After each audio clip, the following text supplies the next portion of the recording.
The beginning of an in-depth celebration of our once and future king. I'm Matt and this is the Spectred Isle.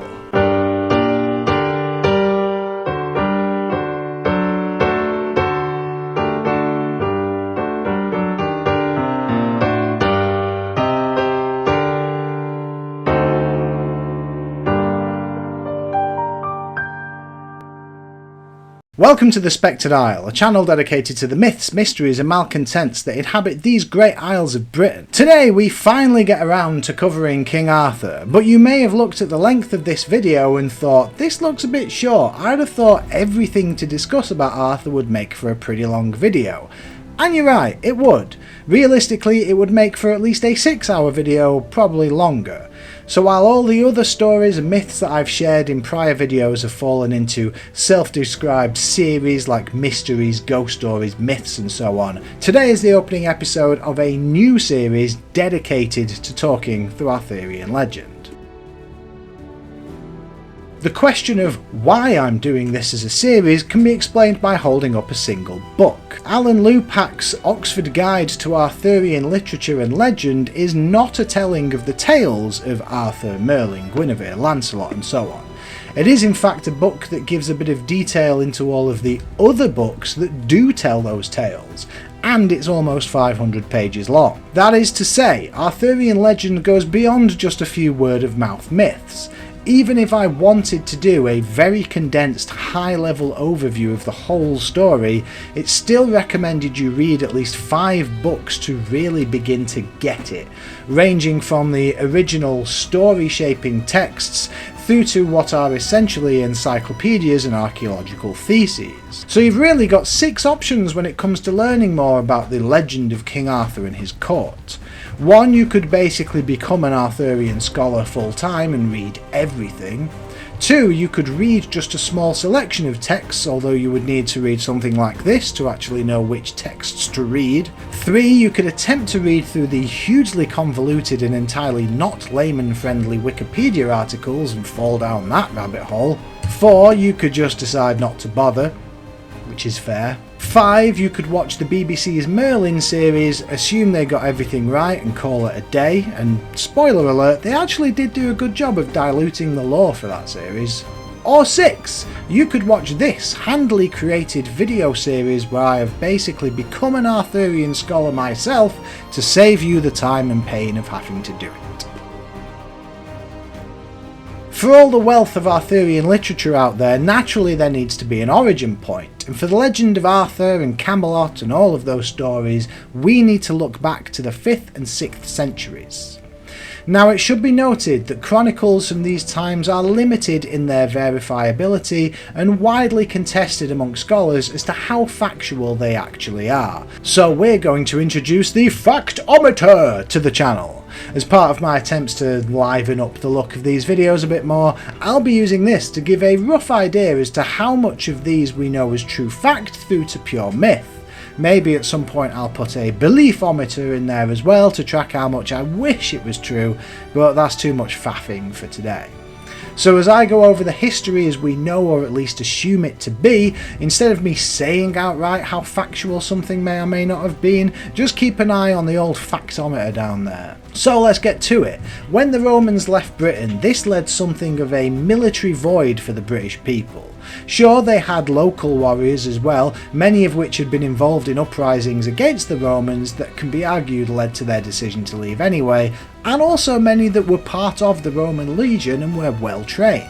But of course the Roman military was an effective, disciplined tool of war, so when they left, several factions, notably the Picts and the Scots, thought this gave them the perfect opportunity to conduct some raids and attacks on English land that would have previously been quashed by the legion. The people of Britain were desperate, and one man, sometimes referred to as the King of the Britons at the time, Vortigern, decided to seek help. This came in the form of asking for the assistance of Germanic mercenary groups from 3 peoples that may sound familiar: the Angles, the Jutes and the Saxons. At first they beat back the invading Scots and secured the northern borders quite effectively. But then they thought, hey, this place is kinda nice, I think I'll take it. and turned on the Britons, deciding to claim England as their own. Obviously, with the benefit of being over 1,000 years into the future, we know they succeeded in taking England. In fact, the only reason it's called England is because it was once known as essentially Angleland. Brief aside for those interested, obviously the Angles weren't the only Germanic tribe to settle, so why Angleland? Well, when the Vikings invaded, Alfred the Great wanted to unite every Anglo-Jute Saxon against the Danes. His kingdom, Wessex, was founded by Saxons. The neighbouring kingdom of Mercia was of Angle descent, so when he was trying to unite everyone under one banner, he proposed that they were all one people, the Anglish instead of the Saxonish, to basically flatter them into an alliance. And it worked. Anyway, back to when we didn't like the Anglo-Saxons. The weird thing about how Arthur falls into all of this is that consensus is the beleaguered people of Britain needed a hero to rally around, to inspire hope against these invaders. However, Arthur isn't really mentioned by the closest to the time sources at all, at least by name, only much later when the Saxons had already long since won, so I don't know if I'm that convinced about that argument. But either way, what we do know is that two texts in particular, one from Gildas and one from Bede, highlight a decisive victory against the invaders at Mount Badon. Or Badon, I'm going to say Badon. Gildas was actually alive at the time-ish. He claims to have been born on the same year the battle occurred. However, historians are a bit iffy about his accuracy because his purpose for writing seems to have been to encourage Christian belief in the British, claiming the Saxons invaded because the British people were sinful. Bede is much later, after the invasion, though with some similarities to Gildas, especially the encouragement to be good Christians. Both also mention the decisive victory was won for a man named Ambrosius Aurelianus, who we will discuss in a future episode. I'll also delve much deeper into those texts in the next episode of this series, this is just an overview for now. A little later on we get the text Historia Britonum, credited to a writer called Nennius, who does bring up Arthur's name, though he claims that he is a leader of battles rather than a king, and that he was the man who rose up against the invaders and won at Mount Badon, even claiming Arthur killed 960 men all by himself. Finally, we get a Welsh chronicle called Annales Cambriae which cites two events, the Battle of Badon again, and also the Battle of Camlan, which anyone familiar with Arthurian legend would note that this is where Arthur and Mordred were supposed to have been killed. Though in this text Mordred was known as Medraut, and get used to people having like a ton of different names, it happens in every story. Then, in the 12th century, a writer named Geoffrey of Monmouth drops a bombshell, the History of the Kings of Britain, a text filled to the brim with names still famous to this day, as well as many myths and legends and tales of magic and heroism. In this text we start to see the Arthurian legend as we know it take shape. Uther Pendragon, Tintagel, Merlin's prophecies, a grand Arthur who conquers far beyond Britain, and his tragic demise. Now, scholars are in full agreement that Geoffrey's account is not 100% factual, but what is 100% factual is that it would be sick as hell if his account was. But there are questions as to his inspiration. Did he just have a fantastic imagination and basically shape the entirety of English mythology forever, or did he have sources? Are there lost documents and chronicles that we will never see that he used to fill out his text? Was any of it written by him at all, or did he compile the earlier stories from those that he found? In true Spectred Isle fashion, I want to believe that everything he wrote was because it totally happened, although that does come with the tinge of sadness that such magic has been lost to the world. I think I would much rather have live dragons than live service video games, or that my grandmother could be fooled by a will-o'-the-wisp pretending to be a light rather than an AI picture of a cat pretending to be a hibachi chef, but maybe that's just me. Anyway, Geoffrey isn't history as we would define it today. He wrote legends, not facts, but so popular were his stories that they were translated, reworked and reprinted for centuries to come. While he set the groundwork for the location, time period, magic and key characters, the real feel of the Arthurian stories came in the form of French poets like Chrétien de Troyes. These are the stories that added or expanded on characters like Lancelot and Gawain, introduced the courtly romances, as well as the chivalry of the knights and the first inklings of the famous Holy Grail quest. We're going to say goodbye to the factometer now. I mean, it's a fact that people wrote stories about Arthur and his court, and we're pretty sure they're all fictitious, so there's not really much point having it because it's just going to go haywire.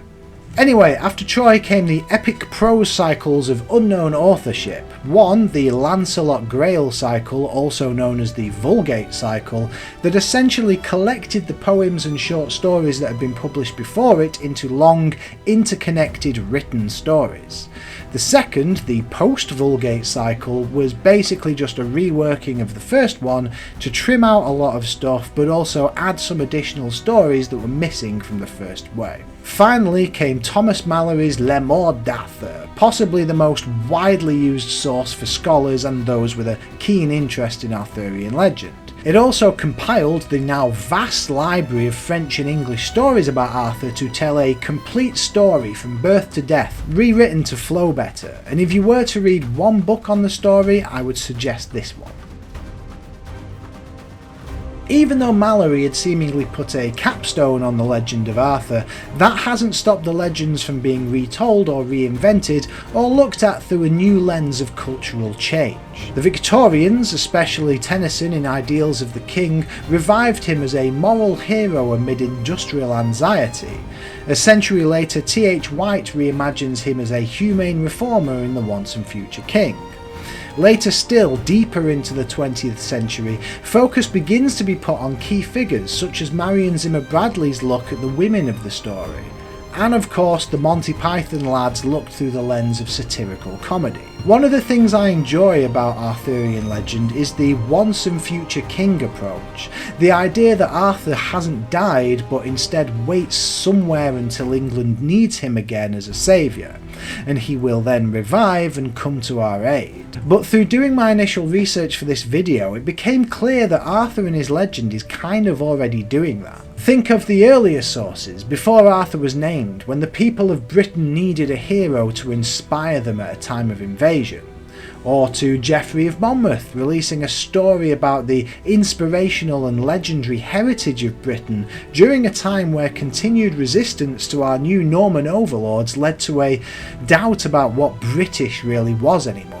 The French poetry in cycles coming about when everyone was swooning over the ideals of chivalry and courtly romance. Malory's definitive collection was first published by William Caxton, famous as the man who brought the printing press to England, and what better to be one of the first ever published books in this country than revitalising the population's interest in the enduring symbol of the majesty of England.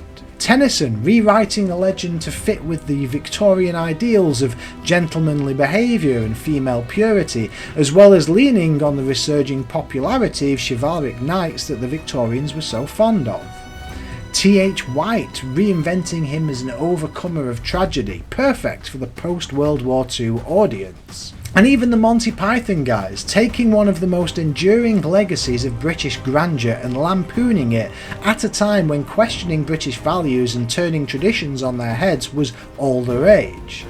Every time Arthur has appeared or been revisited or reworked, it has been to serve the people of the time, to give hope where there isn't any, to explain or reflect the current political climate to those who need assurance through the familiar, or to recontextualise an immutable classic to fit with modern humours. And I for one am hugely excited to have given myself the opportunity to retell Arthur's story once again, regardless of how many people end up watching it, and keep that legend alive just a little longer.